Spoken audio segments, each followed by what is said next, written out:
안녕하세요. 왜 웃으시죠? 이번에도 공친소 시리즈로 찾아오게 된 구구 채널의 PPD입니다.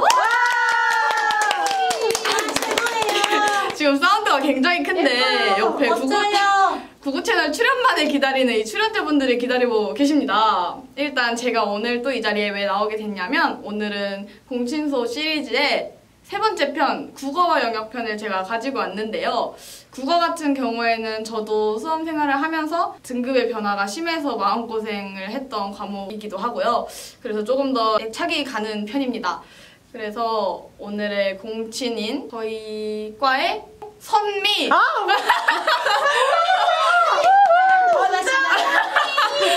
국민대 선미 씨를 한번 만나보도록 하겠습니다. 자, 모셔볼까요? 안녕하세요. 안녕하세요.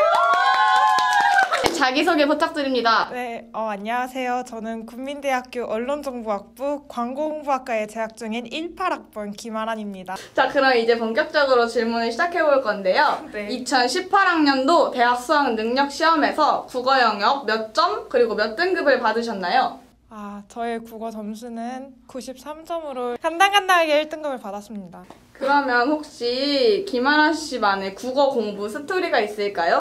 저는 1학년 때부터 영어와 국어만은 1, 2등급으로 오가며 안정적인 상위권에 속해 있었지만 국어 같은 경우에는 1등급이 되게 들쑥날쑥하게 나와가지고 안정적인 1등급을 맞추는 것이 저의 고등학교 생활 목표였습니다. 그러시군요. 그렇다면 그렇게 어떻게 1, 2등급을 맞을 수 있었는지 평소에 국어 공부 방법에 대해서 조금 간단히 설명해 주시겠어요? 근데 사실 이게 제가 국어는 꾸준히 공부를 하는 게 맞는 거라고 많이들 얘기를 들으셨을 텐데 저도 돌이켜보면 국어를 정말 꾸준히 공부를 했었어요. 1학년 때부터 3학년 때까지 끊이지 않고 공부를 했고 또 저 같은 경우는 자사고에 다녔었다 보니까 내신도 기본이지만 정시를 1학년 때부터 생각하고 준비한 경우여가지고 꾸준하게 공부했던 게 비법이라면 비법이겠죠? 국어 채널을 보고 계시는 구독자분들에게 추천해주시고 싶은 국어 공부 꿀팁이 있으신가요? 김아란 씨만의 꿀팁.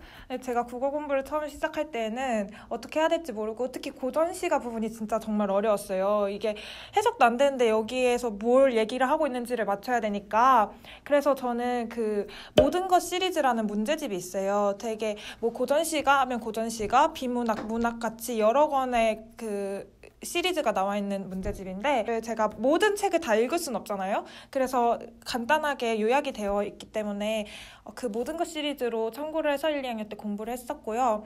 3학년 때 같은 경우는 이제 정말 본격적으로 수능 공부에 들어가잖아요. 그때 뭐 하라는 대로 하는 거 다 충실하게 했는데 오답노트 같은 경우에는 저는 막 뭐 따로 오답노트를 예쁘게 만들거나 그러는 스타일이 아니어서 그냥 문제집이나 프린트에 모르는 문제 있으면 체크해놓고 왜 이해가 안 가는지 어떤 점이 이해가 안 가는지 써놓고 선생님한테 가서 얘기를 했어요. 근데 모르는 거를 확인하는 게 가장 중요한 것 같은 게 저는 이게 선생님이 이게 맞다고 해도 나는 이게 아닌 것 같아. 그러면 진짜 선생님이랑 토론하듯이 그걸로 씨름을 벌였었거든요. 그러면 더 기억에 잘 나기도 하고 그렇게 모르는 부분을 콕콕 찝는 게 가장 중요하다고 생각이 돼요. 네. 그렇다면 이제 들으셨다면 EBS 국어 인강 혹은 사설 인강 혹은 아까 그 말씀해 주셨던 모든 것 시리즈 빼고 다른 국어 문제집을 추천해주고 싶으시다면 말씀해주세요. 근데 제가 국어 같은 경우는 혼자 독학을 하거나 아니면 과외를 받거나 해서 강의를 따로 듣지 않았어요. 문제집 같은 경우에는 그냥 수능 특강으로 기본적으로 공부 많이 하고 문법 같은 경우는 저는 저희 학교에서 나오는 책이 있어서 그걸로 공부했었는데 문법 문제집 푸는 것도 중요하다고 생각이 되고 뭐 그다음에 수능 대비할 때는 사설이나 아니면 출판된 아무 기출 문제들? 그다지 문제집에 영향을 받는 것 같지 않아요. 개인의 노력의 차이지 문제집 같은 경우는 자기한테 맞는 것만 사면 상관이 없기 때문에 그 모든 것 시리즈는 참 좋은 책이니까 한번 보시고 그 외에는 딱히 추천드릴 게 없는 것 같아요. 그러면 혹시 그 EBS 수능 특강이나 수능 완성이 국어 영역에서 특히 비문학 같은 경우에는 연계율이 많이 떨어진다는 얘기를 하잖아요. 네. 혹시 수능 특강 수능 완성도 자세히 보셨나요? 저희가 그 내신이 수능 특강이랑 수능 완성을 가지고 그 내신이 들어갔어요. 그러다 보니까 그렇지 않는 학교인 친구들은 아, 뭐 이거 굳이 봐야 돼? 라고 하는 경우도 있었는데 저 같은 경우는 기출이나 그런 부분에서 연계되는 거를 아, 몇 문제는 그래도 연계가 나오긴 나오는구나를 느꼈거든요.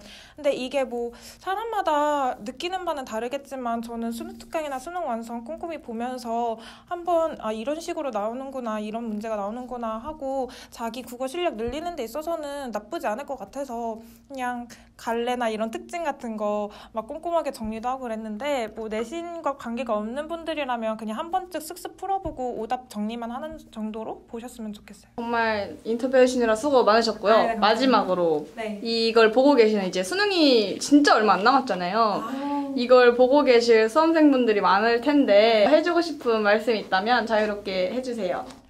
아, 근데 지금 진짜 얼마 안 남아서 제가 뭐 이래라 저래라 국어 이렇게 알려드릴 만한 처지도 아니고 그냥 확신을 가지고 너무 막 힘들어하지 않고 그냥 하던 대로 잘 하고 아프지 말고 수능 때 떨지 말고 그냥 잘 봤으면 좋겠어요. 대박 나세요. 수험생 화이팅 한번 외쳐볼까요? 하나, 둘, 셋! 수험생 화이팅! 감사합니다. 감사합니다. 안녕! 국어짱 국어 최고. 네, 여러분! 공친소 국어 시리즈 잘 재밌게 보셨나요? 아까 김아란 씨가 얘기했던 것처럼 꾸준히 공부하는 방식이 국어 공부의 가장 큰 꿀팁이라고 생각을 합니다. 그거 얘기 못했는데 나. 뭐 나 얘기해도 돼? 여러분 이렇게 갑자기? 국어 정석대로 공부하세요. 막 뭐 문제 보기 먼저 읽고 뭐 지문 읽고 그런 거 다. 전데요 그거? 저기요!